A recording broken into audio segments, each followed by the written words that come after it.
우리 이윤재 선교사님 오셔서 말씀을 전해주게 되는데 너무 감사드려요. 우리 목사님은 한국에서 사역을 하시다가 일찍 조기 은퇴하시고 선교사로 그렇게 가셨는데, 제가 주신 책을 좀 읽어봤어요. 그런데 신학자이시고 목회자이시고 문학가이시고 너무 놀라운 탤런트들을 많이 가지고 계세요. 그래서 우리가 집중하여서 잘 듣고 또 함께 기도하고 격려하는 그런 시간 되었으면 좋겠습니다. 우리 귀한 목사님 나오실 때 할렐루야로 환영합니다. 할렐루야.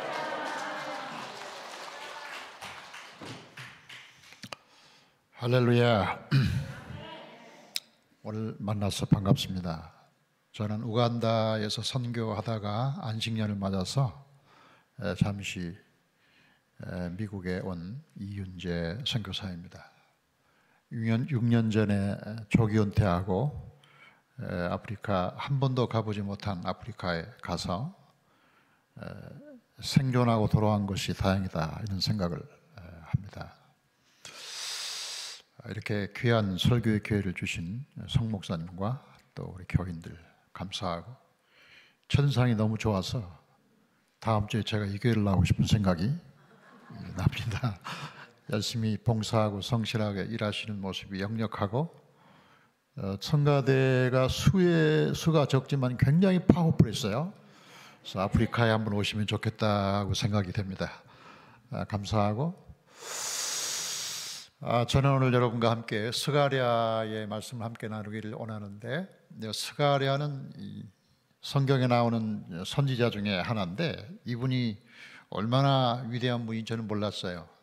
이스라엘 예루살렘에 가면 기드론 골짜기가 있는데 거기에 무덤들이 쭉 있는데, 거기에 이런 무덤이 있어요. 스가랴의 무덤인데, 그 많은 그 구약시대의 선지자들의 무덤은 하나도 없고 스가랴의 무덤만 거기 있는 거예요. 깜짝 놀랐어요. 어떻게 스가랴의 무덤만 거기 있는가, 굉장히 유명한 분인가 보다, 그런 생각을 했고, 로마에 가면 그 바티칸이라고 있죠. 거기 가면 미켈란젤로가 그린 그림 중에도 이런 그림이 있는데, 이건 스가랴가 천사의 감동을 받으며 성경을 읽고 있는 모습을 미켈란젤로가 그려서 거기다가 갖다 놓은 건데, 그 많은 선지자 중에 어떤 스가랴가 이렇게 성경 읽는 것이 거기 나왔나 깜짝 놀랐습니다. 스가랴라고 하는 선지자는 굉장히 훌륭한 분이구나 하는 생각을 제가 했는데, 이 스가랴의 가장 중요한 주제는 회복과 비전입니다. 다 같이 회복과 비전. 이분의 그 많은 말씀들을 한마디로 말하면 회복하고 새로운 비전을 갖는 것인데, 오늘 저는 이 반석교회가 그동안의 코비드를 인해서 정말 회복하고, 또 하나님이 주신 비전을 회복하고 다시 하나님 뜻을 따라 교회가 성장하고 부흥하고 선교적 사명을 다하기를 간절히 축복합니다. 이 스가랴의 말씀을 통해서 우리가 첫 번째 살펴볼 것은, 하나님의 은혜와 자비가 아니면 우리는 아무것도 아니다. 같이 읽어봅시다. 시작. 하나님의 은혜와 자비가 아니면 우리는 아무것도 아니다. 스가랴는 모두 8가지의 환상을 보여주고 있는데, 그 중에 첫 번째 환상이 3장에 나옵니다. 3장이 이렇게 되어 있죠. 같이 읽어봐요. 대제사장 여호수아는 여호와의 전사 앞에 섰고 사탄은 그의 오른쪽에 서서 그를 대적하는 것을 여호와께서 내게 보이시니라. 여호와께서 사탄에게 이르시되, 사탄아, 여호와께서 너를 책망하노라. 예루살렘을 택한 여호와께서 너를 책망하노라. 이는 불에서 꺼낸 그슬린 나무가 아니냐 하실 때에, 이 말씀이 첫 번째 스가랴에게 주신 환상인데 8가지 중에 첫 번째예요. 그 스가랴는 어떤 시대의 사람인가 하면, 이스라엘이 바벨론에 70년 동안 포로 잡혀갔죠. 포로 잡힌 뒤에 이제 자유를 얻어서 고국으로 돌아왔어요. 하나님이 학개와 스가랴를 보내서 성전을 재건해라. 그래서 스가랴가 자기 조국인 이스라엘로 돌아왔는데, 돌아와서 하나님이 첫 번째로 주신 환상이 뭔가 하면 이 여호수아의 환상을 주었는데, 여호수아는 어떤 사람인가 하면 대제사장이라고 되어 있어요. 그 대제사장이 거룩한 사람인데, 여기 보니까 굉장히 안 좋은 옷을 입고 있는데 그 안 좋은 옷이 이 불에서 꺼낸 거슬린 나무처럼 아주 형편없는 옷을 입고 있는 거예요. 대제사장은 거룩의 대명사고 하나님 비슷한 분인데 이런 분이 이렇게 추한 모습의 옷을 입고 있다는 사실이 어떤 환상을 보여주는 것일까요? 이 환상을 통해서 하나님은 회복을 위해서 먼저 이스라엘 백성들에게 보여주는 게 우리 자신이 얼마나 하나님 없이는 아무것도 아니란 존재를 먼저 알려주시는 거예요. 우리가 많은 비전을 펼치기 전에 하나님이 스가랴에게 주신 것은 먼저 너희 자신이 어떤 존재인 것을 알아라. 그 존재가 어떤 존재냐. 여호수아와 같이 대제사장일지라도 그는 하나님 앞에 불에 그을린 나무처럼 영 형편없는 존재다. 인간은 하나님 앞에 죄인이고 연약한 존재다 하는 것을 제일 첫 번째 환상을 통해서 보여주고 있는 것이죠. 여기에 불에 꺼낸 거슬린 나무, 여러분 이런 글자를 읽으면 좀 연상이 되지 않습니까? 제가 고등학교 때 저희 아버지가 정미소를 했는데 불이 나가지고 나는 다른 집에 불 난 줄 알고 막 뛰어갔는데 보니까 우리 집에 불 났더라고요. 가보니까 완전히 잿더미로 변해가지고 그 정미소가 완전히 재가 되어서 그때부터 3개월 동안 불에 그을린 쌀을 먹느라고 제가 얼굴이 조금 더 잘생길 뻔했는데 불에 그을린 쌀을 먹느라고 조금 검은 것 같아요. 그런데 그때 생각한 게 이야, 이 불나면 아무것도 아니구나. 이게 정말 허무하더라고요. 아버지는 뭐 땅에 주저앉았고 그런 경험을 통해서 인간의 존재라는 게 대단한 존재가 아니구나. 이 대제사장이라고 하면 얼마나 지체가 없고 위험한 분입니까? 위험에 찬 능력 있는 분인데 이런 대제사장도 하나님 앞에서는 이렇게 그을린 나무처럼 형편없는 존재라는 것을 성경이 우리에게 말해주고 있는 거죠. 그래서 에레미야의 말씀 보니까 비슷한 말씀이 있는데 말씀 볼까요? 여호와의 인자와 긍휼이 무궁하심으로 우리가 진멸되지 아니함입니다. 우리 에레미야가 살았던 시대도 바벨론의 포로를 잡혀간 시대인데 그 시대에 우리 자신을 돌아보니까 하나님의 인자와 긍휼이 아니면 우리는 아무것도 아니구나. 우리가 대단한 민족인 줄 알았더니 하나님의 인자와 긍휼이 아니면 아무것도 아니구나 라는 것을 에레미야가 말하고 있는 거죠. 이 말씀을 또 사도 바울은 에베소에서 비슷하게 말했는데 시작. 이는 그리스도 예수 안에서 우리에게 자비하심으로 그 은혜의 지극히 풍성함을 나타내려 함이라. 여기에 자비와 은혜란 말을 썼는데 이것은 에레미야가 썼던 말과 비슷한 거예요. 인간의 존재는 하나님 아니면 아무것도 아닌데 하나님의 자비와 하나님의 은혜가 아니면 우리는 아무것도 아니다 라는 것을 에레미야를 통해서 스가랴를 통해서 바울을 통해서 우리에게 말해주고 있는 것이죠. 저는 오래전에 미국에서 공부하면서 이 에베소 2장 7절의 말씀 자비와 은혜가 뭔가를 조금 느낀 적이 있었어요. 한 번은 성탄절이 돼가지고 애들과 함께 가족이 교회를 가는데 그날따라 설교하러 가는 그런 날인데 조금 시간이 늦어가지고 제가 밟았죠. 그저 스톱 사인을 놓치고 5번, 6번 놓치고 막 달려갔는데 경찰이 어떻게 알고 쫓아와가지고 앞뒤를 막더라고요. 꼼짝없이 붙잡혔는데 경찰이 스마트한 경찰이 와가지고 당신이 5번 이상 사인을 무시하고 한 특별한 이유가 있으면 얘기하시라고 저희가 아주 젠틀하게 나왔어요. 제가 뭐 설명할 길이 없죠. 완전히 잘못한 거죠. 그래서 죄송하다고 제가 교회 가는데 조금 늦어서 밟았다고 그러니까 그 경찰이 한참 생각하더니 차 안에 애들이 있는 걸 보고 그 말이 사실인 거 알고 괜찮다고 가라고 그냥 가시라고 괜찮다고 그래서 굉장히 좋았죠. 근데 한참 가다 보니까 부르는 거예요 경찰이. 그래서 이제 드디어 이제 잡히나 보다 그런 생각했는데 경찰이 다가오더니 이번 주가 사실은 성탄절인데 멀리서 이렇게 공부하러 오신 모양인데 제가 드릴 건 없고 마침 크리스마스 카드가 있어서 그걸 드린다고 크리스마스 카드를 저한테 주는 거예요. 저는 미국 역사상 경찰로부터 크리스마스 카드를 받은 사람입니다. 완전히 제가 벌을 받아야 함에도 불구하고 벌은 면제해주고 카드를 받은 거예요. 그때 제가 생각할 때 벌을 면제해주는 것은 자비고 그 이상의 더불어 주신 축복이 은혜구나. 이 자비와 은혜의 개념을 조금 이해할 수 있었어요. 자비는 소극적인 은혜고 은혜는 적극적인 은혜구나. 이런 생각을 한 거예요. 하나님은 우리가 멸망당할 수밖에 없는 죄인임에도 불구하고 그리스도를 통해서 죄를 용서해 줄 뿐만 아니라 용서해 줄 뿐만 아니라 거기에 수많은 축복을 저와 여러분에게 주셨기 때문에 지금까지 살아있는 줄로 믿습니다. 자비와 은혜가 아니면 우리는 아무것도 아니다. 에레미야의 말처럼 긍휼과 하나님의 은혜가 아니면 아무것도 아니라는 말을 우리는 이 코비드를 통해서 더욱더 확인할 수 있었죠. 제가 2019년에 우간다에 갔는데 1년 만에 코비드가 나왔어요. 와, 여러분 어떻게 지내셨는지 모르겠지만 이 아프리카에서 코비드라는 것은 아주 무시무시한 사건이었어요. 아무것도 할 수 없는 거야. 뭐 자동차도 못 다니게 하고, 그러니까 식품도 못 구하지.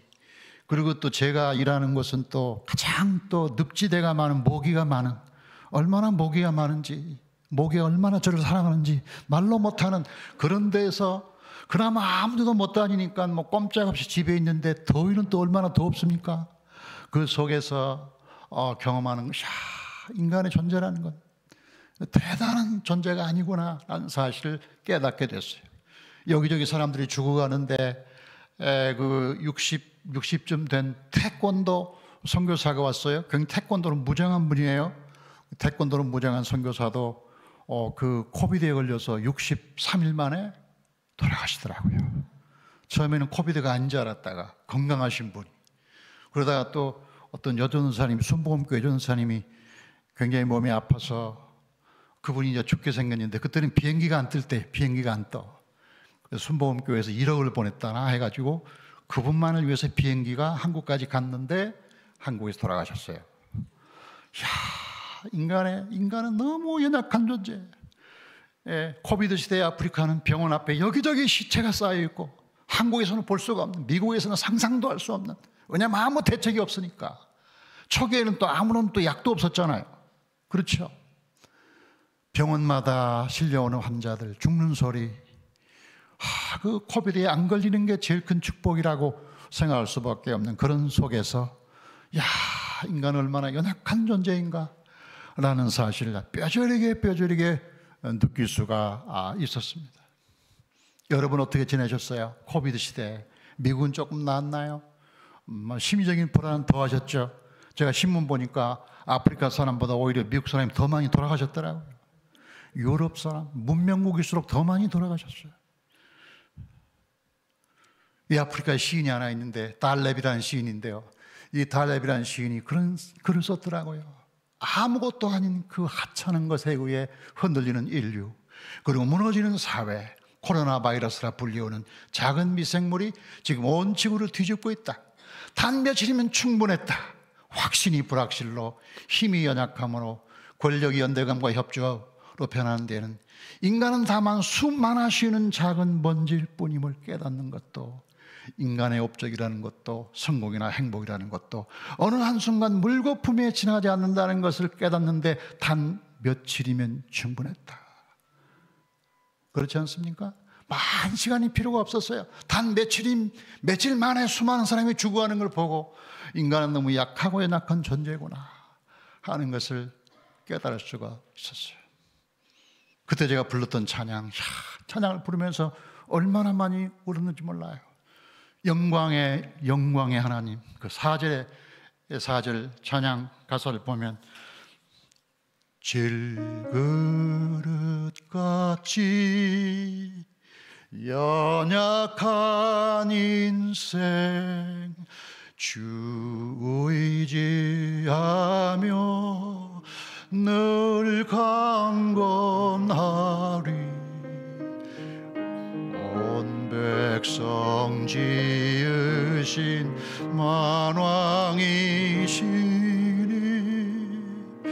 그 자비 영원히 변함없어라. 다 같이 실그릇같이 연약한 인생 주 의지하여 늘 강건하리. 온 세상 지으신 만왕이시니 그 자비 영원히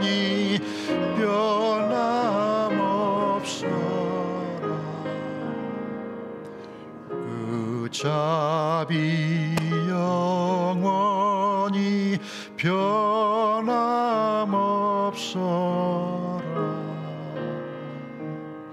우리가 코로나 시대에 많은 걸 배우지 않으면 하나의 재앙이 지나가는 것으로 만족할 수는 없죠. 가장 큰 재앙은 코로나가 아니라 코로나 이후에 안 배우는 거. 코로나에도 불구하고 아무것도 배운 게 없을 때 그 진짜 재앙인 거죠. 코로나 재앙을 통해서 배운 것은 질그릇 같은 인생, 하나님을 의지할 수밖에 없구나. 내가 살아가는 게 우리는 숨쉬는 작은 먼지구나 라는 것을 깨닫는 순간, 그래도 코로나를 통해서 배운 게 있어서 하나님이 가르치려는 교훈을 우리가 받을 수 있지 않을까, 그런 생각을 해봅니다. 그래서 성경이 말하기를 이사야서 우리는 부직갱이 같은 존재다. 이 부직갱이 같은 존재가 얼마나 나약하고 연약하고 보잘것이 없는 존재입니까? 이 사실을 인정하는 게 스가랴가 말한 비전의 시작이죠. 교회의 비전은 교회의 깨어짐과 부서짐과 연약함으로 시작한다는 것이죠. 부활은 십자가로부터 시작하고, 아멘. 우리 자신이 하나님 앞에 겸손하게 항복하는 것이 하나님이 일을 하시는 축복이라고 저는 믿습니다. 자, 그런데 스가랴의 비전은 여기서 끝나지 않고 조금 더 나아가는데 5장으로 가면 또 다른 환상을 그가 보는데, 5장에 갑니다. 5장에 가면 하나님 말씀에 대한 환상이 나오는데 5장 1절로 다시 볼까요? 5장 1절 다시 보면, 다시 눈을 들어 날아가는 두루마리가 보이더라. 그가 내게 묻되 내가 무엇을 보느냐 하기로, 내가 대답하되 날아가는 두루마리를 보나이다. 그 장이 20규빗이요 광이 10규빗이니이다. 자, 두 번째 환상에서 스가랴가 우리에게 보여주는 것은 뜻밖의 두루마리 환상이라는 걸 보여주는데, 여러분, 두루마리가 뭡니까? 두루마기가 아니고 두루마리인데, 이 두루마리가 뭘까? 이 두루마리는 성경을 말하는 거죠. 성경을 말하는데 고대에 성경 만드는, 책을 만드는 방법이 두 가지가 있었죠. 파피루스로 만드는 방법. 이거는 그 물이 많은 지역의 파피루스이고, 그래서 이것이 이제 잘라가지고 말려서 다져가지고 책을 만들었죠. 그래서 페이퍼란 말이 파피루스에서 왔다고 그래요. 이것이 하나의 방법이고, 또 하나의 방법은 염소나 송아지나 뭐 황소를, 그 가죽을 벗겨서 그것으로 책을 만드는 방법이 있는데, 이걸 두루마리라 그렇게 얘기를 합니다. 그래서 두루마리는 이렇게 가죽 성경이죠. 가죽에다가 성경을 쓴 것 두루마리라고 말할 수가 있습니다. 그래서 이 두루마리가 날아가는 환상을 본 거예요. 두루마리가 날아가는 환상이 뭘까요? 굉장히 중요한 것이죠. 가만히 있는 게 아니라 날아가고 있다는 거죠.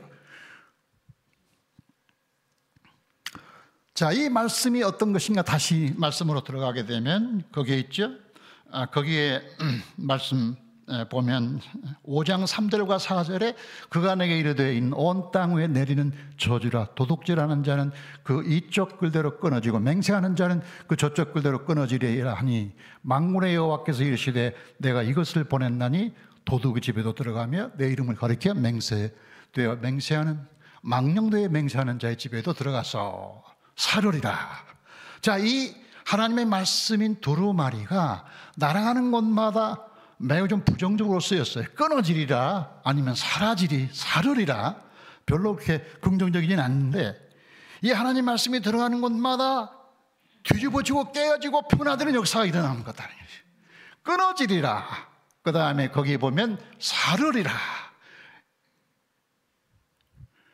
하나님 말씀이 얼마나 권세가 있고 능력이 있는지, 그 말씀이 두루마리가 날아가는 곳마다 도둑하는 사람들은 회개하게 되고, 그 다음에 망령되어 일컫는 사람들은 하나님의 불에 살라지고, 조금 무섭죠. 굉장히 파워풀한 역사가 이 두루마리를 통해서 일어나고 있는 거죠. 자, 우리가 비전을 갖기 위해서 가장 중요한 것은 우리의 생각이 비전이 아닌 거죠. 우리가 뭐 어떻게 하겠다, 이게 비전이 아닌 거죠. 하나님 말씀이 우리를 먼저 변화시키고, 변화시킨 사람을 통하여 비전이 일어나는 것이지, 하나님은 사람을 사용하시고 변화된 사람을 통하여 그분의 뜻을 이루어가는 것을 믿습니다. 그래서 먼저 우리가 알 것은 이 하나님 말씀을 하나님 말씀이 늘 우리를 변화시키는 수단을 가져야 돼요. 변화시키는 수단을 가져야 된다는 것이죠. 제 경험으로, 제 인생 경험으로 보면, 신앙 경험으로 보면, 대부분의 우리 한국 교회, 특별히 크리스천들은 사후적 삶을 사는 것 같아요. 이게 무슨 얘기냐면 사건이 나면 그때 기도하는 거지. 아프면 그때 살려달라고, 낫게 해달라고 기도하는 거죠. 문제가 생기면 문제를 그때 막 해결해달라고 기도하는 거죠. 예방적이며 사전적인 조치가 있어야 되는데 사후적인 신앙생활을 많이 한다는 거죠. 어떤 사건이 일어나 봐야 그때 정신을 차리는 거예요. 아파 봐야 기도하고, 문제가 있어야 주여 살려달라고 기도한다. 그 이전에는 좀 기도를 덜 하거나 안 하거나. 자, 그래서 우리가 이 하나님 말씀이 하나님 말씀이 끊어지게 하고 불로 살라지게 하는 놀라운 하나님의 역사. 히브리서 말씀 볼까요? 히브리서 말씀 여러분 잘 아는, 다 같이 시작. 하나님의 말씀은 살아있고 활력이 있어 좌우의 날선 어떤 검보다도 예리하여 혼과 영과 및 관절과 골수를 찔러 쪼개기까지 하며 또 마음에. 자, 이렇게 하나님 말씀이 놀라운 능력이 되기 위해서는 우리가 하나님 말씀이 능력 있다고 말하는 것이 중요한 게 아니라 그 말씀을 통해서 우리가 하나님 말씀대로 변화되는 수단을 가져야 된다는 거예요. 수단, 방법이 필요하다는 거죠. 그러니까 대부분의 사람은 하나님 말씀이 능력이 있다, 여기까지만 가는 거죠. 코비드가 시작돼가지고 그 시골에서 묻혀 있는데 무슨 할 일 있겠어요. 학교도 문 닫고 아무것도 할 게 없는 거예요. 더구나 거기는 또 모기가 많아요. 모기가 얼마나 저를 사랑하는지. 특별히 제 집사람을 너무 사랑해서 우리는 마귀와 싸우는 게 아니라 모기와 싸워야 돼요. 모기가 얼마나 많은지. 하필 여기에다 학교를 세워가지고 모기 많은 그 구덩이에다 학교를 왜 세웠는지 불평이 많아질 수밖에 없는. 아무것도 할 수 없는, 먹을 것도 별로 구할 수도 없고. 그러다가 같이 한번 기도하는데 이 하나님 말씀이 능력이 있다며, 하나님 말씀이 예리하고 혼과 영과 관절을 쪼갠다며, 너는 그것을 알고 있지만 왜 너는 지금 그 하나님 말씀을 묵상하지 않느냐. 하나님 말씀을 지금 지극히 묵상할 수 있는 정말 절호의 기회다. 아무것도 할 게 없으니까. 가만히 보니까 그렇더라고요. 하나님 말씀을 가까이 할 수 있는 기회인데. 제가 이제 아침부터 마음을 먹고 세 가지를 결심했어요. 아침에 일어나서 1시간 걷는 거, 그다음에 성경 읽는 거, 저녁에 잘 때 일기 쓰는 거. 너무 쉽죠? 너무 쉽지만 쉬운 게 사람을 변화시키는 거예요. 그래서 성경을 읽고 묵상하고 그 말씀이 이 어려운 코비드 시대에 왜 하나님이 저를 여기 보내셨는지 그 뜻을 물으며, 저녁에는 하루 종일 있었던 일을 통하여 또 반성하고 리프렉션, 또 느낀 것을, 소감을 쓰고. 그래서 이 책이 나왔잖아요. 그래서 그런 결과 이 책이 나왔어요. 이 출판. 이 책은 제가 책을 쓰려고 쓴 게 아니고, 너무 할 것이 없는 아프리카의 외로운 정글에서 뭐를 해야 되는데 아무것도 할 것이 없는 상황 속에서 정말 하나님 말씀이 능력 있고 사람을 변화시킨다면 남을 변화시키기 전에 나를 좀 변화시키고 내가 좀 은혜를 받아야겠다. 다른 사람을 예수 믿게 하기 전에 내가 정말 신자가 되고, 그래가지고 그 말씀을 읽다가 묵상하다가 울다가 또 그 말씀이 또 어떻게 알려줘서 사람들이 보내달라고 그래서 보내게 되고, 뭐 그렇게 해가지고 이래저래 책이 결국 출판이 됐는데, 하나님이 은혜죠. 하나님이 말씀의 능력과 그분의 힘을 믿고 아침마다 묵상하고 작은 글을 썼는데 그 글이 많은 사람에게 도움이 되고 그랬다면 그건 하나님의 은혜죠. 그것도 하나님의 은혜죠. 아멘. 아멘. 근데 제가 이런 삶을 통해서 정말 발견한 게 뭐냐면 이거예요. 우리의 매일의 일상 속에서 하나님이 나에게 뭐라고 말씀하실까? 내가 무엇을 배웠는가를 물어보자는 거죠. 내가 무엇을 배웠는가 물어보자. 한번 따라해봐요. 어떤 경우는 나는 매일 오늘 무엇을 배웠는지라고 물어라. 자, 우리는 매일의 일상을 통해서 흘러가는 대로 가는 거예요. 그냥 시간 내는 대로 가는 거예요. 근데 너무나 많은 사건들이 우리 주변을 지나가는데 그 사건의 의미를 우리는 놓친 채 하루하루 시간을 보내는 거예요. 근데 정지된 코비드 때문에 정지된 그 삶 속에서 이런 질문을 내가 했어요. 하나님이 나를 이곳에 보냈다면 무슨 의미가 있는데, 그리고 매일매일의 삶을 통해서 주시는 사건은 반드시 하나님이 나에게 주시는 것인데, 이것을 통해서 주님이 나에게 뭐라고 말씀하는가를 지금 훈련하지 않으면 이제 바빠지고 일이 많아지면 내가 전혀 그렇게 못하겠다라고 생각하고 매일 나는 무엇을 배웠지? 나는 이 일을 통해서 무엇을 배우지? 어떤 상황이 주어질 때 불평부터 하지 말고 이 일을 통해서 내가 무엇을 배우지? 밤에는 무엇을 배웠지? 그 배운 걸 쓰라는 거예요.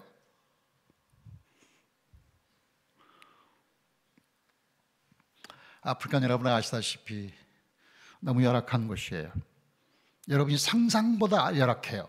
물론 도시는 조금 낫지만 일반적인 시골은 여전히 열악하죠. 우선 물이 없어요. 물이 거의 없어가지고 빗물, 그 지붕에 모든 아프리카의 지붕에는 큰 통이 매달려 있어요. 그 비가 오면 그 물이 거기 저장되는 거야. 그럼 그걸 먹는 거죠. 뭐 그나마 그 물이 없으면 또 못 먹는 거죠. 뭐. 아프리카는 이발소도 없어요. 그래가지고 이발은 집사람이 깎아준 거예요. 머리. 잘 깎았죠? 저는 집사람 머리 깎아주고.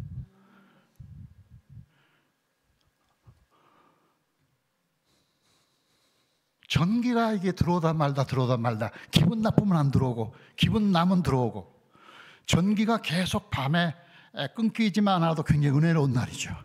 뭐 전기는 뭐 툭 하면 나가니까 하루에 서너 번씩 나가고 어떤 경우는 17일간 나가요. 냉장고 다 썩고 문드러지고 먹을 게 없어요. 아예 그러려고 생각해야 돼. 아예. 길은 포장 미국에 와보니까 너무나 길이 좋은데 이 포장도로 상상이 납니까? 시내 중앙에 조금 포장되고 조금만 나가면 그냥 진흙밭이요, 진흙밭. 거기에 차가 지나면 먼지가 확 올라오죠. 그래서 하루 나갔다 오면 막 온몸이 먼지 투성이. 그래가지고 샤워를 하려고 들어가면 그 물통에는 그 도마뱀이 한 2마리 미리 와 계시죠. 같이 뭐 수영하는 거죠, 뭐 같이.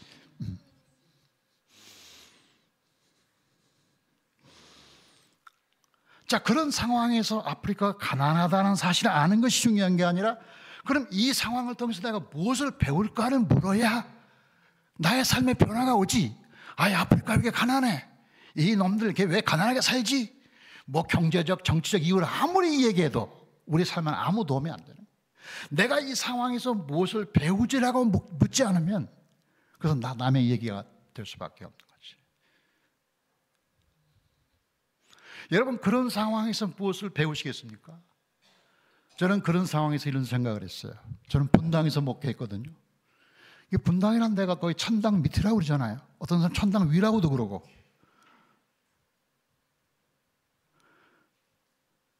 분당에서 한 20년, 30년 목회하던 사람이 거기 먼지구덩이 가가지고 날마다 이 먼지 속에 산다는 게 상상이나 되겠습니까? 그럼 그것을 불평한다고 먼지가 없어집니까? 아니잖아요. 우리 적극적인 삶을 살아야죠. 하나님이 이 삶을 통해서 나에게 뭐라고 말씀하실까? 그럼 매일 들어야 되죠. 무엇을 배웠지? 라고 물어야 되죠. 제가 중요하게 배운 건 뭐냐면 불편함이 불행한 건 아니다. 사람의 불행이 불편해서만 오는 건 아니라는 거지. 불편한 건 나쁜 거죠. 근데 불편한 게 불행한 거예요? 바꿔 말하면 불편하지 않는 게 행복한 건가요? 그것도 아니잖아요. 불편함을 통하여 행복을 못 느끼는데 어떻게 불편하지 않는 속에서 행복을 느낄까요? 불편을 속에서 행복을 못 찾는데 어떻게 다 환경이 조건이 갖춰진 상황에서 행복을 누릴 수 있게. 그 사람 다 모든 사람이 다 그렇게 행복을 누릴 수가 있죠. 우리가 딱 생각 하나 바꾸면 행복해져요. 내가 무엇을 배우지? 아멘. 내가 이 가정 상황에서 무엇을 배우지? 내가 이런 악한 환경에서 무엇을 배우지? 코비드 시대에 무엇을 배우지? 내가 무엇을 배울까? 이런 생각하게 되면 하나님이 뭔가 그 사람에게 맞는 감동과 은혜가 항상 있다. 왜 내가 이런 불행한 삶을 산다고 해서 해결될 것 없잖아요. 정말이에요. 네, 아프리카는 문화도 이해할 수 없는 게 참 많아요. 제가 한 번은 아파트에 자전거를 내어놓고 올라왔는데 자전거. 근데 한참 있다 내려가 보니까 자전거 없어진 거야. 아유, 또 어떤 놈이 자전거 훔쳐갔나 하고 한참 기다렸더니 어떤 젊은이가 어그적 제 자전거를 타고 오는 거예요. 와, 빛난 얼굴로. 야, 어떻게 남의 자전거를 타고 다니면서 이렇게 제 얼굴은 화날까? 그래서 내가 물었어. 야, 이 자전거 내 거다. 네 거 아니지 않느냐? 그랬더니 그 청년이 말한 게 충격을 받았어요. 아, 선교사님이 타실 때는 선교사님 타시면 되고 안 타면 내가 타면 되잖아요. 이게 말이 되는 겁니까? 안 되는 겁니까? 이게 안 되는 말이잖아요. 허락도 없이. 근데 걔는 아무런 죄책감도 안 느끼고, 아니, 선교사님이 안 탈 때 제가 타면 되잖아요. 제가 한참 충격을 받아가지고 거의 졸도할 뻔했다니까요. 더 큰 충격은 우리 집에 이제 가끔 와서 청소해주는 아줌마 한 분 계시는데, 한 번은 제가 어디 한 2, 3일 어디 밖에 나가다 들어와 보니까 냉장고가 다 없어진 거예요. 냉장고에 있는 물건이 다 없어졌어. 냉장고에 이것저것 놔둘 거 아닙니까? 그래서 제가 그분에게 냉장고에 있는 거 어디 갔냐고 그러니까 자기 집으로 가져갔다는 거예요. 아니, 이게 말이 되는 겁니까? 남의 냉장고 허락도 없이 가져가. 그래서 왜 이런 일을 하냐 그랬더니 우리는 먹는 것을 쌓아두지 않아요. 우리는 먹는 걸 쌓아두려고 음식을 가져오는 게 아니라 쌓아둘 시간에 나눠주기 위해서 있다 이거야. 아, 이게 어떤 말이 옳은지를 모르겠어요. 제가 지금 혼동이 오는 거예요 지금. 아니, 음식을 쌓아두기 위해서 있는 게 아니라 음식은 남을 주기 위해서 있는데, 선교사님은 너무 오랫동안 음식을 쌓아놓고 있는 걸 보고 내가 도와줬다 이거야. 이게 뭡니까 이게? 이게 맞는 거예요? 제 생각이 맞는 거예요? 그 사람 생각이 맞는 거예요? 제가 한참 생각해서 지금 컨퓨징, 혼란이 와가지고 아니 뭐가 옳은 거지 생각했는데, 이 사람들이 미개한 문화라는 게 우리가 볼 때는 도둑이고 우리가 볼 때는 말이 안 되는 일인데, 이 사람들의 사고 속에 우리 의식이 있나?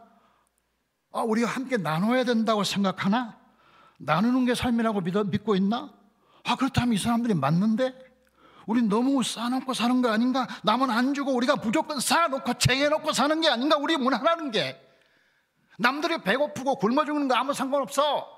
내 냉장고에 얼마나 많이 있는가 중요해. 내 창고에 얼마나 많은 게 쌓여있는가 중요해.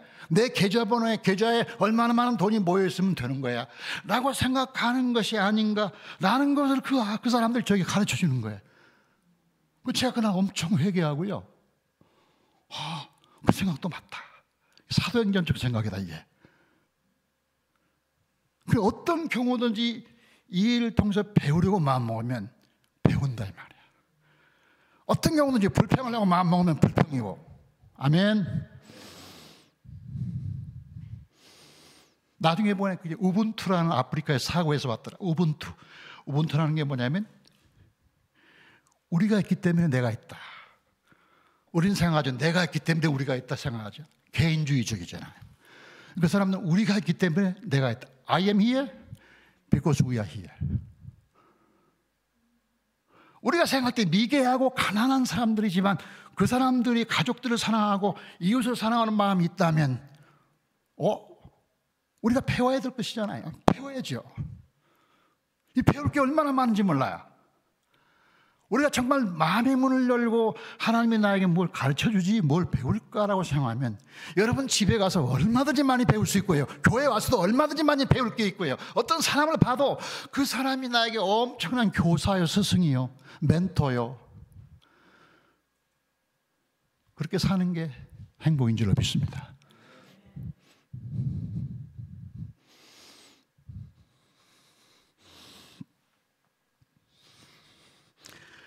우리가 배울 수 있는 것은 성경만이 아니고 학교에만 배우는 게 아니라 우리가 사는 모든 일상 속에서 하나님이 나에게 가르쳐 주시옵소서, 지혜를 주시고 나에게 더 많이 배우게 해주세요.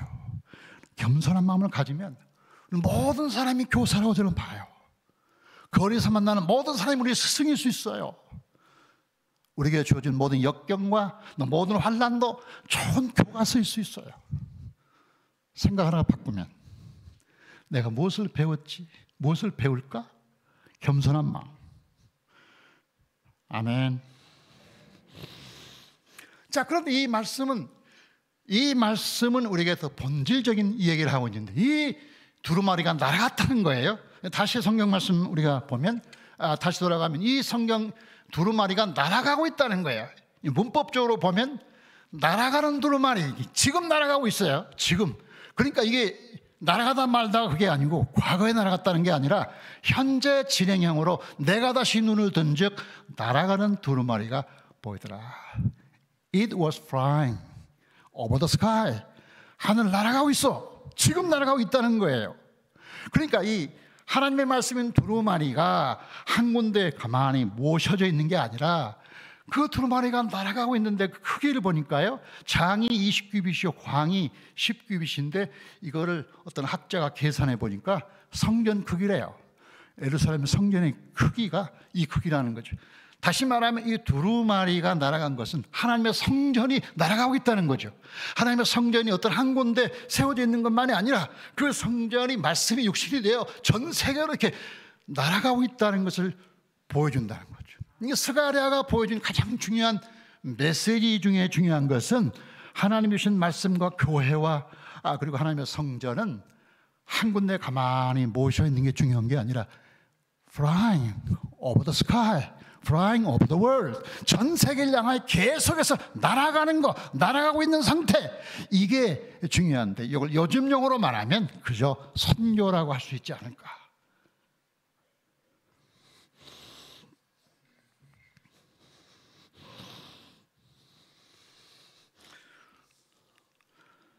제가 언젠가 인도를 갔는데, 인도에 단기성으로 갔는데 선교 끝나고 돌아오는 길에 어떤 초등학교를 지나가는데 그 초등학교 교문에 이렇게 쓰여져 있어요. Come to learn, go to serve. 인도의 작은 초등학교에. 와, 그래서 제가 이 규절을 보고 깜짝 놀란 게 어쩌면 이 성경의 내용을 한마디로 딱 이렇게 요약할 수 있었나. 참 대단하다 이분들 생각하고 그 뒤에 와서 이 말씀을 늘 묵상하는데, 왜 우리가 교회 와요? 왜 우리가 신앙생활을 해요? 왜 우리가 말씀 들어요? 왜 우리가 성경 공부해요? Go to serve. 섬기기 위하여, 가기 위하여 하는 거지 배우기 위해서 배운 겁니까? 그렇죠? 우리가 왜 여기 있어요? Why do you come here? 우리가 왜 왔느냐고. To learn the word of God. 하나님 말씀을 배우려고 왔죠. 왜 배워요? Go to serve. 라리시라는 프랑스의 영성 공동체를 창설한 분은 이렇게 또 말했어요. 교회 사는, 교회는 교회 안에 있는 사람들을 위해 존재하지만 또한 교회 밖에 있는 사람들과 함께 존재한다. Exist for the people inside, but exist with the people outside. 교회 안에 있는 사람들을 위하여 우리가 교회에 존재하고 그들을 격려하고 위로하고 도와주고 힘을 주고 하는 것이 교회의 일차적인 사명이지만, 동시에 교회는 교회 밖에 있는 사람들, outside, 그 사람들과 with, 함께 가기 위하여, 그들을 버리지 않고 그들과 함께 가기 위하여, 스가랴의 표현에 의하면 그 두루마리가 날아가기 위하여 있다는 것이죠.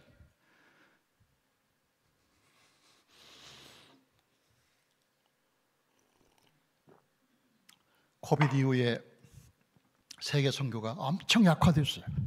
코비드 이전에 한국 교회 선교사가 3만 명이었어요. 지금 2만 명이지. 1만 명이 떨어졌어요. 와, 1만 명이 적은 수가 아닌데요. 1만 명이 그냥 아프리카, 아시아 어디든 막 뚝뚝뚝 떨어져서 선교사가 많이 줄었어요. 그 다음에 21세기를 평신도 선교사 시대라고 불러요.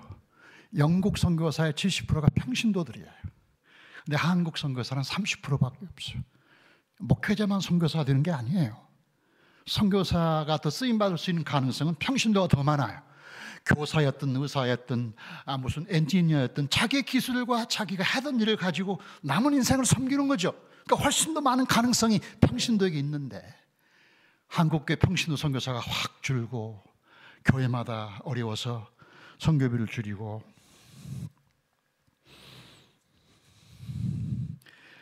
아프리카가 얼마나 선교하기 좋은 환경이냐면요, 19세 미만의 어린이가 70%예요.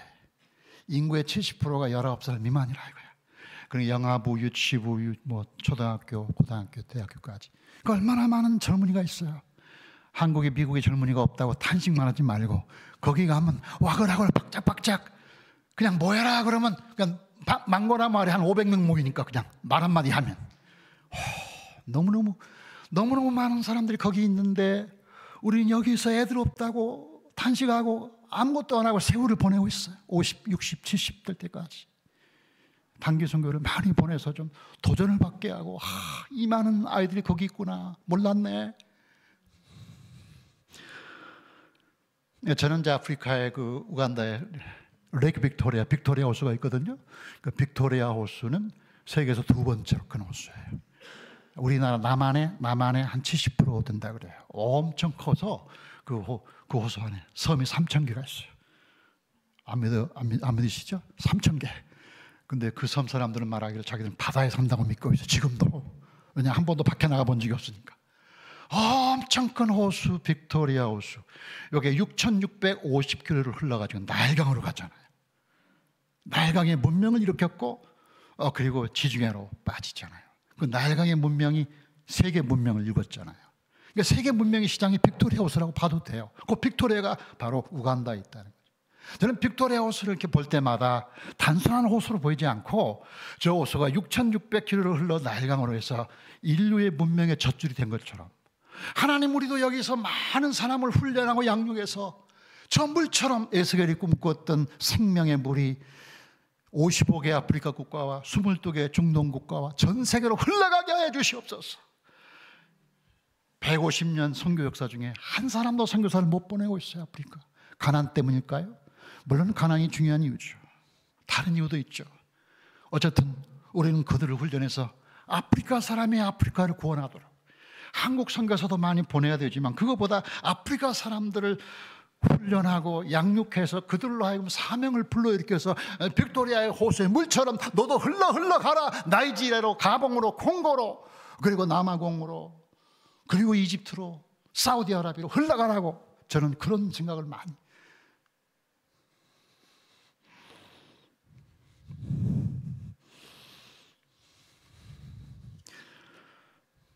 80%가 기독교예요. 우간다의 80%가 기독교인이에요. 그래서 우간다에서는 전도의 필요성을 많이 못 느껴요. 훈련 사역이 중요해요. 이미 믿는 사람들이 충분한 믿음을 가지고 있지는 않지만 잘 다져서 훈련해가지고 이 사람들 전 세계로 보내면, 저는 이렇게 생각해요. 앞으로 30년 이내에 아프리카 세계 선교의 주역이 될 수 있다.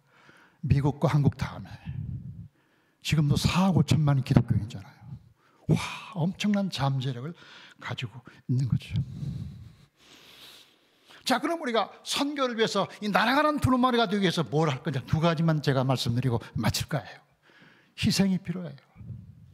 이 희생이 없이는 절대 선교가 이루어지지 않는데, 희생은 어려운 게 아니에요. 예수님 삶이 희생이었어요. 그분이 십자가의 죽으심으로 교회가 생겨났잖아요. No cross, no church. 희생 없이, 십자가 없이 교회가 없잖아요. 마찬가지로 no sacrifice, no mission. 희생 없이는 절대 선교가 아니지.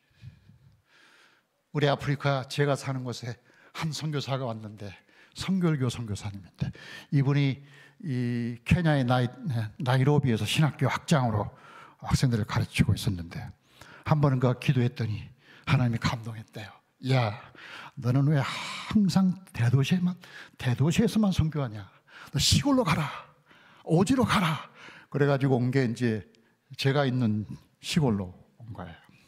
근데 거기가 말라리아가 많잖아요. 그래가지고 말라리아가 막 돌아가면서 말라리아 걸리는 거야. 아내가 걸렸다 나하면 남편이 걸리고, 딸이 둘인데 두 딸이 막 번갈라. 매일 그 집에 말라리아 때문에 죽을 지경인데, 한 번은 이제 완전히 둘째 딸이 심한 말라리아에 걸려서 거의 죽게 돼가지고 얼굴이 파랗게 질려가지고 이제 손을 떨면서 죽어가는 거야. 이제 그 모습을 보는 선교사가 너무 속상하고 화가 나서 하나님께 막 기도했대요. 하나님, 이러자고 저를 여기까지 보냈습니까? 제가 순종해서 여기까지 왔는데 주님이 제 딸을 데려가셔야 되겠습니까? 왜 그렇습니까, 주님? 막 그러면서 막 하나님께 항의를 했더니, 하나님 한참 후에 그런 감동을 주었대요. 너는 네 딸 때문에 슬프냐? 나는 아프리카의 10억에 대해 아들, 딸들 때문에 슬프다. 여러분, 왜 슬픕니까? 인생이 항상 기쁠 수만 없죠. 슬픔에 퀄리티가 있어야 되죠. 내 자식 때문에 힘들지 않습니까? 내 자식 때문에 웃고 울고, 그건 당연한 거죠. 근데 우리가 적어도 예수 믿는 사람이라면 아프리카에 사는 사람 때문에 슬퍼야죠. 그렇죠. 이게 하나님 마음이라는 거예요.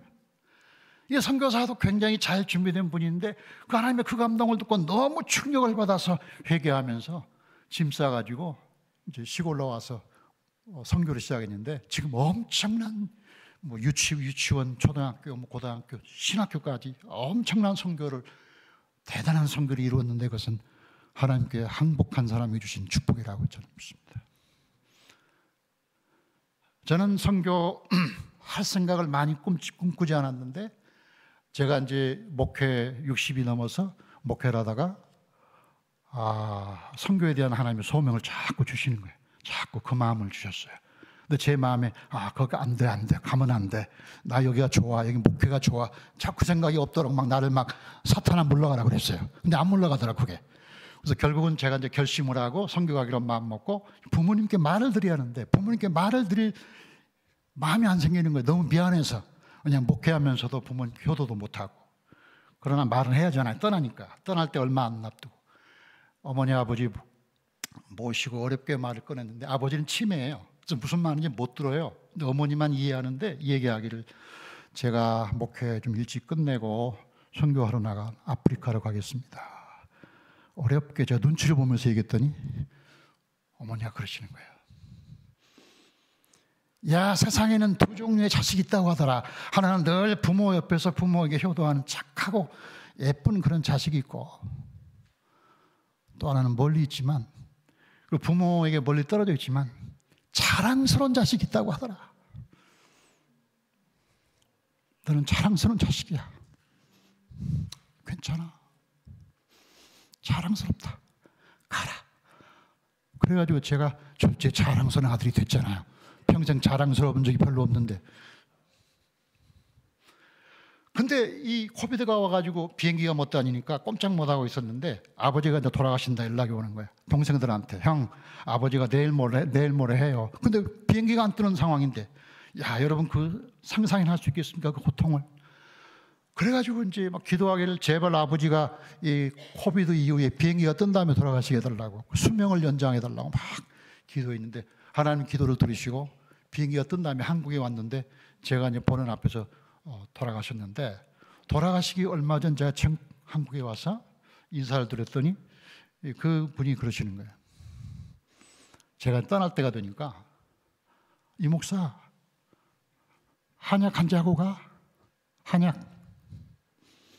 한약이 뭡니까? 몸이 약할 때 먹는 거 아니에요? 이 치매에 걸린 노인이 아들이 아프리카에서 왔는데 한약 얘기를 해요? 너무 깜짝 놀란 거예요. 정신이 하나도 없는데 그 어머니가 돈을 내고 그러다 그 다음에 또 놀란 얘기입니다. 용돈 필요해? 용돈 줄게. 그러고서 주머니에서 용돈을 꺼냈는데 사실 제가 준 거죠. 그 용돈을 10,000원짜리를 부시럭부시럭 만지면서 치매에 걸려두고 자식들에 대한 본능적인 어떤 기억이 남아있는가? 그런 생각을 제가 할 정도였어요. 그런 희생이 없이는 뭔가 부모를 떠나고 본토와 친척과 아비 집을 떠나지 않고는 절대 선교는 안 되는 거죠. 저는 이번에 이곳에 와서 제일 중요한 목적이 뭐냐면 동부 지역의 사바나부터 쭉 나이가라 북부까지 한국에 오신 선교사들의 발자취를 따르기 위해서 왔어요. 제가 설교할 때는 선교사 얘기를 많이 했지만 저는 그들의 수고를 정말 몰랐어요. 제가 조금 선교를 해보니까 와, 미국의 생활을 다 버리고 지금부터 130년, 40년 전에 한국에 왔던 분들은 완전히 희생하고 온 거예요. 좋은 대학 다 버리고 온 거더라고요. 그래서 제가 너무너무 고마워서 그들의 발자취를 언더우드 알렌, 유진벨, 또 여러 선교사들의 발자취, 그들의 고향교회, 남아있는 증손자 전부 만나려고 지금 그 전문가가 한 분이 있더라고요. 다행히 그분 따라서 여행하는 게 제 지금 이번에 미국 온 목적이에요. 책으로 내려고 그래요. 한국 교회가 너무 과거를 잘 잊어버리고 그 자기들이 다 한 줄로 알아. 그래서 제가 일깨우려고. 그런데 제가 보니까 미국 남장로교, 북장로교가 1884년부터 2023년까지 196명의 선교사를 보냈더라고요. 남장로고 감리교 빼고 장로교만 얘기하면 그 많은 분들이 와서 다 서울과 부산과 광주와 순천, 평양과 뭐 이런 데서 참 희생하고 돌아가시고 자식들이 먼저 죽고 그런 희생의 결과로 한국교회가 이렇게 생겼고 지금 저와 여러분이 예수 믿고 여기 있는 겁니다. 희생 없이는 선교가 안 돼요. 마지막으로 제가 말하고 싶은 것은 죽음을 두려워하지 말자는 거예요. 제가 아프리카에서 말라리아 5번 걸리고 집사람이 6번 걸렸는데 말라리아는 저는 우습게 생각했어요. 왜냐하면 한국의 감기 비슷해요. 감기. 그래가지고 조금 춥고 콜록콜록하고 좀 열이 나고 뭐 그런 정도는 뭐 한국 사람은 병으로 생각하지 않잖아요. 감기인 줄 알았어요, 처음에. 그래가지고 한 2, 3일 정도 그냥 시간을 보내다 보니까 한 2, 3일 지나니까 완전히 사람이 이상하게 된 거예요. 걸어다니지도 못하지, 말도 못하지, 머리도 아무 기억나도 않지, 축 늘어져가지고. 그래서 사흘째 되니까 완전히 죽어가지고 제가 캄팔라 수도에 있는 병원으로 옮겼는데 그 병원에 가서 거의 제가 죽었죠. 죽었다고 저는 생각해요. 그 죽음의 사건이 저를 굉장히 강하게 만들었어요. 완전히 사람이 죽으면요 어떻게 되는가? 사람이 완전히 죽었는데 그 환상 속에 제가 옛날 시골로 가더라고요. 제 몸과 마음이 시골로. 제 시골에 가면 우물 있고 우물 옆에 살구나무, 뭐 복숭아나무 그쪽으로 저를 쭉 데리고 가더라고요. 가니까 그 무덤에 많은 사람이 나타났는데 그 나타난 사람들이 옛날 사람도 있고 현재 사람도 있고 한 번도 안 만난 사람도 있고 그래요. 어떤 때는 또 의복이 한국 사람이 아닌 사람도 나타나고 이상한 경험을 제가 한 거예요. 또 시간적으로도 조금 생각을 달리하니까 미국으로 가 있거나 공간도 막 바뀌는 거예요. 이 죽음 속에 있었던 시간과 공간, 이건 시간과 공간은 우리가 살아있는 것만, 살아있을 때만 지배하는 거예요. 그러니까 죽음의 세계에서는 시간과 공간에 아무런 제약을 받지 않고 특별히 뭐냐면 아무 두려움이 없는 거예요. 두렵고 슬픈 것은 가족들이지 나는 아무런 두려움이 없는 거죠. 제가 거기서 의사가 깨워가지고 깨우지 않았으면 그냥 있을 뻔했어요. 근데 안 깨웠으면 큰일 날 뻔했지. 제가 여기 못 올 뻔했으니까. 근데 제가 그때 발견한 건 죽음이라는 게 별게 아니네. 이게 별게 아니구나. 죽음이라는 건 존재의 사멸이 아니라 새로운 존재의 시작이구나. 생명의 단절이 아니라 새로운 생명으로 들어가는 관문이구나. 이 죽음이라는 게 새로운 거구나. 설교도 많이 하고 뭐 그랬지만 제가 또 목사지만 전혀 죽음을 경험한 적이 없잖아요. 근데 죽음을 잠시 경험해 보니까 죽음도 별게 아닌데 죽음이라는 게 별게 아니에요, 정말로. 그렇다고 제가 여러분 보고 죽어봐라고 말하고 싶지는 않습니다. 또 그걸 기억하지는 마시기 바랍니다. 다만 중요한 건 우리가 그런 죽음의 경험을 할 때에도 죽음이 끝이 아니라는 걸 기억하는 게 중요하다. 그러면 죽음이 끝이 아니면 뭐가 문제입니까? 죽음이 두렵지 않으면 뭐가 두려운 거예요? 이 세상이 가장 두려운 게 죽음인데 죽음이라는 게 별게 아닌데 뭐가 별개입니까? 사실은 그렇잖아요. 우리가 죽음도 넘어서서 사는데 뭐 살아있으면서 경험하는 고통이라는 게 별겁니까? 사실 죽음보다 못하잖아. 그래서 제가 그 사건을 통해서 완전히 달라졌어요. 그전에는 좀 두려움도 있었고 염려도 많았는데 까짓것 죽으면 죽지 뭐. 그래가지고 제가 아주 용감한 사람이 돼가지고 나쁜 말로 말하면 헷가닥 한 거예요, 제가. 그래서 우리 선교사님들이 뭐 콩고나 남수단 위험하니 가지 마세요. 거기 가지 마세요. 전쟁 있어요. 상관없어요, 나는. 콩고도 가고 뭐 남수단도 가고 전쟁 중인데 막 여기서 총소리가 나고 그래도 그래 그 대사관에서도 전화가 왔어요. 목사님 가가지고 만약 인질로 잡히면 제2의 아프가니스탄 사태가 납니다. 그건 목사님의 사건이 한국교회 사건입니다. 겁을 주네. 그래서 내가 죽음을 얘기하려다 안 했는데 까짓 건 내가 죽는 거 아무 문제가 없는 거예요. 살아있잖아 지금 멀쩡하게. 난 또 갈 거예요 거기. 전쟁 중에 있는 나라 아무 상관없어요. 자, 그러면 우리가 기억할 것은 우리가 죽음을 두렵지 않는 믿음을 가졌다면 뭐가 두려우냐 이거예요. 죽음보다 두려운 게 뭐예요? 아무것도 없어요.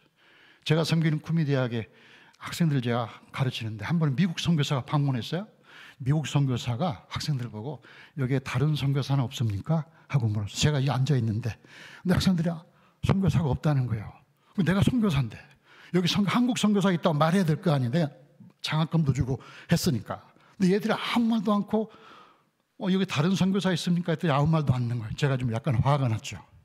화가 나가지고 뒤에서 기침을 좀 세게 했더니 그 학생 중에 하나가 여기 한 분 있긴 있습니다. 그런데 그 학생 말이 중요해요. But he is not missionary. He is our father. 와, 여러분이 미국에 사니까 영어를 잘 알아듣겠죠? 그분은 선교사는 선교사지만 선교사가 아니고 우리 아버지예요 라고 학생들이 말할 때 제가 그동안 했던 수고가 다 회복되고 얼마나 기뻤는지. 내가 이 가난하고 병이 많고 어려운 나라에 와서 그 아이들의 아버지로 인정을 받다니 너무 고맙다. 그날 제가 점심을 막 쐈잖아요. 기분 좋아가지고. 여러분, 선교는요 어디 뭐 이상한 거 어려운 거 아니에요. 이 세상의 모든 자녀들을, 하나님의 자녀들을 회복시키고 하나님의 아들로 딸로 만들어주는 거예요. 아주 쉬운 거예요. 거기에 선생 노릇하고 막 가르치는 것이 아니라 우리가 아버지가 되고 어머니가 되면 돼요. 얼마나 쉬운 거예요. 사랑해주면 되는 거예요. 그럼 애들이 말하기를 그분은 선교사는 선교사지만 He's our father. 그런 아버지, 우리 아버지예요. 잃어버린 세상에, 하나님을 잃어버린 고아 같은 세상에 우리가 한 명이라도 찾아가지고 야, 너는 고아가 아니야. 넌 하나님의 아들이야. 왜 이렇게 포기하고 있어? 그러지 말고 하나님의 딸이야. 이리 와, 이리 와. 하고 그 사람들을 하나님 아버지 품으로 이렇게 연결할 수 있다면 그분이 어디 있든지, 아프리카에 있든지 미국에 있든지 한국에 있든지 그분은 위대한 선교사라고 저는 믿습니다. 마지막으로 선교가 무엇이다 묻는다면 나는 이렇게 말하겠습니다. 선교는 꽃을 심는 것이라고. 자, 두 종류의 꽃을 심는 사람이 있습니다. 멀리 가서 꽃씨를 뿌리든지 지금 사람 돼서 꽃을 피우든지. 멀리 가야만 선교는 아니에요. 가든지 여기 있든지 상관없이 부지런히 생명의 꽃을 심는 게 중요한데 어떤 특별한 사람들은 갈 것이고 대부분의 사람은 안 갈 건데 안 가는 사람은 선교사가 아니냐, 그게 아니라는 말이죠. 멀리 가서 꽃씨를 심든지 지금 사람 돼서 꽃을 피우든지 여러분은 이곳에서 하나님의 훌륭한 꽃을 피우기를 간절히 축복합니다. 혹시 여러분 가운데도 감동이 있어서 하나님의 소명이 있다면 여러분 멀리 가서 꽃을 뿌릴 수는 있어요. 그러나 어떤 경우든지 우리는 하나님의 거룩한 말씀의 씨앗을 뿌려서 하나님을 잃어버린 세상의 자녀들을 회복하고 하나님 나라의 땅에 세우는 복된 교회 되기를 주의 이름으로 축복합니다. 하나님 아버지 감사합니다.